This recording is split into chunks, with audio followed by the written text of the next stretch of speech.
बिस्मिल्लाहिर्रहमानिर्रहीम अस्सलाम वालेकुम। मैं हूं सिकंदर हैदर और आप देख रहे हैं इलेक्ट्रिकल उर्दू ट्यूटोरियल्स चैनल। दोस्तों आज हम बात करेंगे कि एक कंप्रेसर को कैसे टेस्ट किया जाता है और एक रेफ्रिजरेटर के कंप्रेसर को या एक एयर कंडीशनर के कंप्रेसर को जो सिंगल फेस हो उसको कैसे टेस्ट किया जाता है।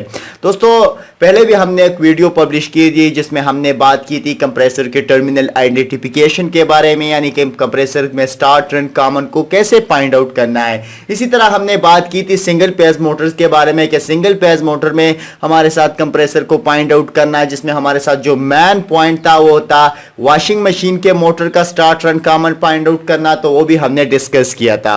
इसी के साथ ही हमने और भी कुछ बातें डिस्कस की थी, लेकिन वो कंप्लीटली थी नहीं कि कंप्रेसर को कैसे कंप्लीट टेस्ट किया जा सकता है। ठीक है, तो जो बातें रह गई थी और उस वक्त मेरे साथ कोई खराब कंप्रेसर भी नहीं था। आज मेरे साथ है दो कंप्रेसर, एक ठीक और एक खराब, यानी एक खत्म हो चुका है और एक जिंदा है। ठीक है, तो आज हम कंप्लीटली आपको समझाएंगे कि कैसे कंप्रेसर को टेस्ट किया जाता है। दोस्तों जैसे कि पहले भी मैंने आप लोगों को स्टार्ट रन कॉमन का तरीका बताया था, लेकिन फिर भी आज की वीडियो को मैं उसको दोहराना ज़रूरी है। तो जैसा कि मैंने बताया था कि हर एक सिंगल फेस कंप्रेसर में हमारे साथ होते हैं तीन टर्मिनल, जिसमें होते हैं स्टार्टिंग, रनिंग एंड कॉमन। मिसाल के तौर पर ये कॉमन है, ये रनिंग है और ये स्टार्टिंग है। तो हमने बात की थी अगर हमारे साथ ये सी मैंने लिख दिया, ये एस था। ठीक है, हमने बात की थी कि हमारे साथ जो स्टार्टिंग और रनिंग के बीच ज़्यादा रेजिस्टेंस होगा, ज़्यादा मुज़ाहमत होगा। इसी तरह हमारे साथ कॉमन और रनिंग के बीच रेजिस्टेंस कम होगा। इसी तरह हमारे साथ कॉमन और स्टार्टिंग के बीच रेजिस्टेंस ज़्यादा होगा।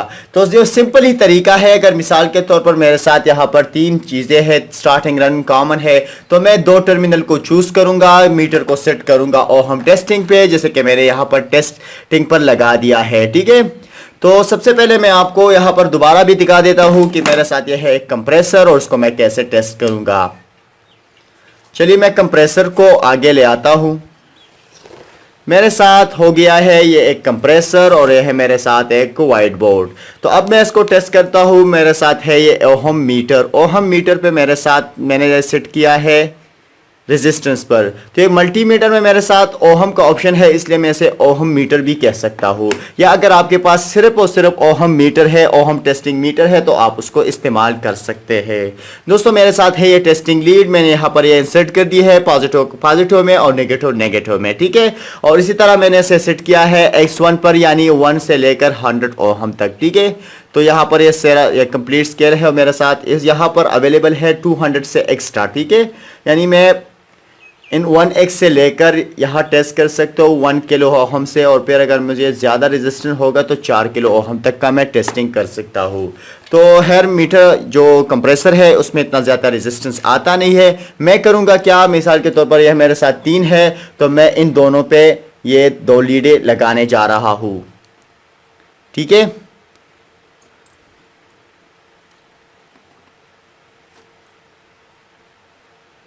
मैंने इन दोनों पर लीडें लगा दी है। तो ये तकरीबन मेरे साथ रेजिस्टेंस बना रहे हैं 37 ओहम। तो मैंने इन दोनों के बीच 37 ओहम फाइंड आउट कर दिया है।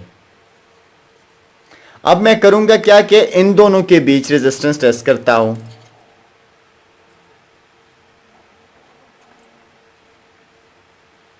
और ये मेरे साथ दिखा रहे हैं तकरीबन 30 रेजिस्टेंस, यानी 30 ओहम का रेजिस्टेंस इन दोनों के बीच मेरे साथ है।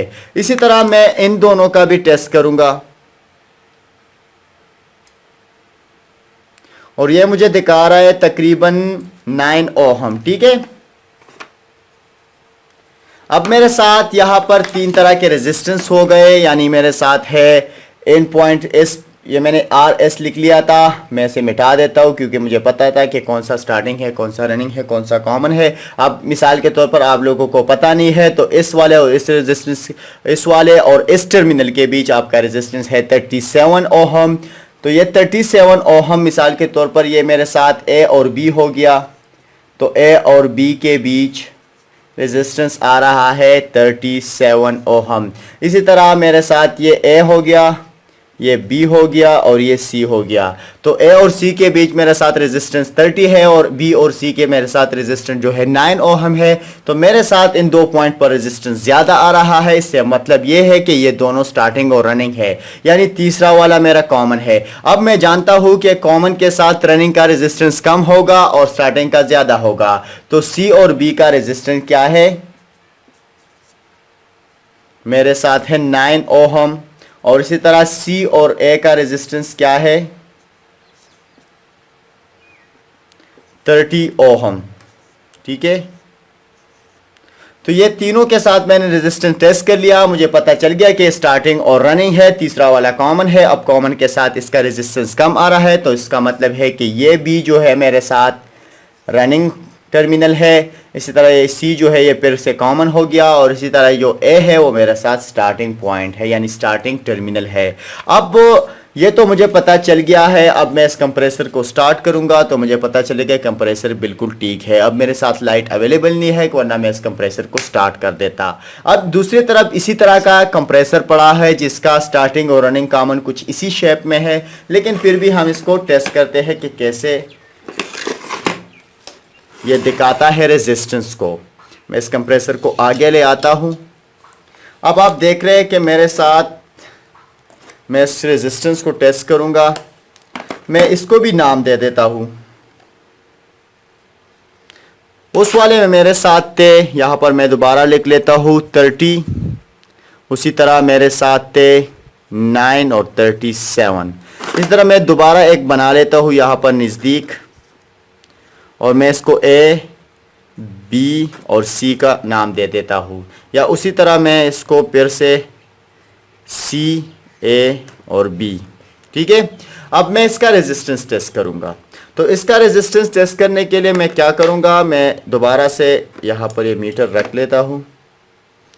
और अगर मीटर आपको दिखाई भी नहीं दे तो कोई मसला नहीं, मैं आपको दोबारा दिखा देता हूँ कि कैसे काम करता है। और आपको ये मीटर की रीडिंग में यहाँ पर लिख लेता हूँ। ठीक है, अब मैं इन दोनों के बीच रेजिस्टेंस टेस्ट करूँ तो मेरे साथ है तकरीबन 20 ओहम।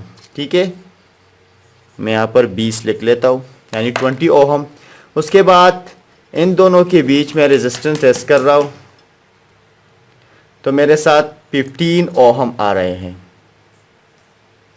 ठीक है, उसी तरह मैं इन दोनों के बीच रेजिस्टेंस टेस्ट कर रहा हूँ तो मेरे साथ कोई भी रेजिस्टेंस है नहीं, यानी 0 ओहम आ रहे हैं। तो अब आप यहाँ पर देखिए कि इसमें कितना बड़ा डिफरेंस है। मतलब ये कि अगर ये 0 ओहम आ रहा है तो इसका जो मेन वाइंडिंग है वो बिल्कुल ख़त्म हो चुका है, यानी वो अब ये 0 ओहम क्यों आ रहा है, इसका जो वाइंडिंग है वो अनइंसुलेटेड हो चुका है। और एक हमारे साथ जो कॉइल होते हैं वायर से बना होता है वो इंसुलेटेड होता है। अगर ये गर्म हो जाता है तो इससे इंसुलेशन उड़ जाता है, तो ये आपस में मिले हुए होते हैं। जब ये आपस में मिले हुए होते हैं तो यहाँ पर ये इसका रेजिस्टेंस ख़त्म हो जाता है। ठीक है, तो यहाँ पर इसलिए 0 ओहम आ रहा है। अब कंप्रेसर को हम कैसे उसका जो शॉर्टेज है वो टेस्ट करते हैं कि इसकी वाइंडिंग शॉर्टेज है या नहीं है। जब भी आप किसी कंप्रेसर को टेस्ट करने जाओ तो सबसे पहले आपको जो भी करना है उस मशीन का जो शॉर्टेज चेक करना है कि ये शॉर्ट है या नहीं है, या इसमें कुछ अंदर कोई सर्किट शॉर्ट है, या अगर कोई कंप्रेसर आपने टेस्ट करना है तो उसमें शॉर्टेज ज़रूर टेस्ट कर लेना है। ठीक है, वैसे इस मुर्गे ने मुझे बहुत तंग कर दिया है, एक दिन इसको ज़बह करना ही पड़ेगा।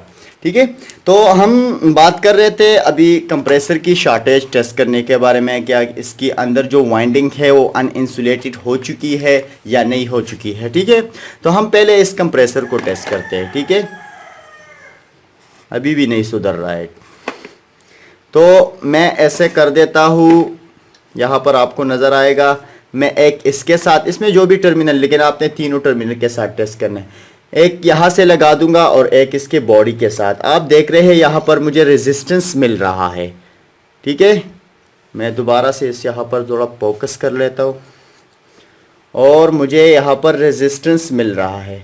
अगर मैं यहाँ से ओहम की जो रेंज है टेस्टिंग वो ज़्यादा कर देता हूँ तो फिर आपको ज़्यादा नज़र आएगा। ठीक है, आप देख रहे हैं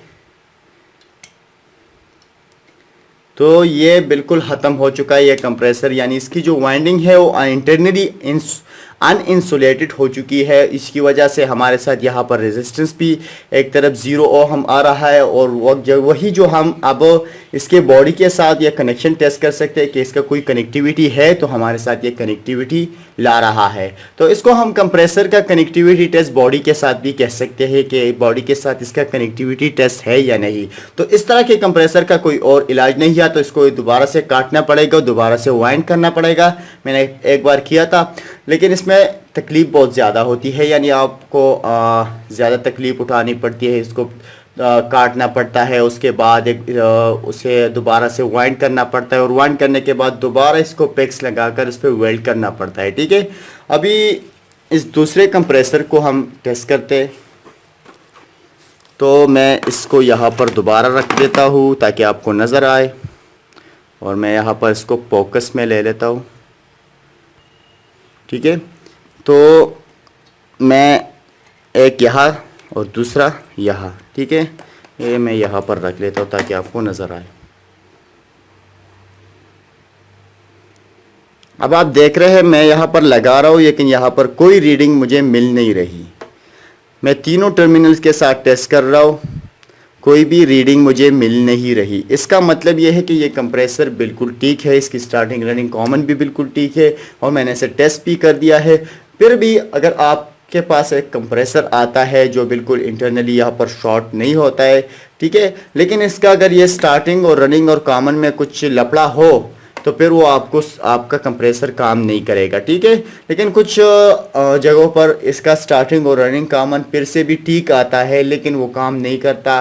तो उस कंप्रेसर को आप जब भी किसी बड़े कैपेसिटर के साथ स्टार्ट करते हो, तो दोबारा अगर आप उसे स्टार्ट करना चाहो तो वो स्टार्ट नहीं होता। दोबारा से आपने उसे दोबारा कैपेसिटर के ज़रिए स्टार्ट करना पड़ता है, यानी वो रिली के ज़रिए स्टार्ट नहीं होता।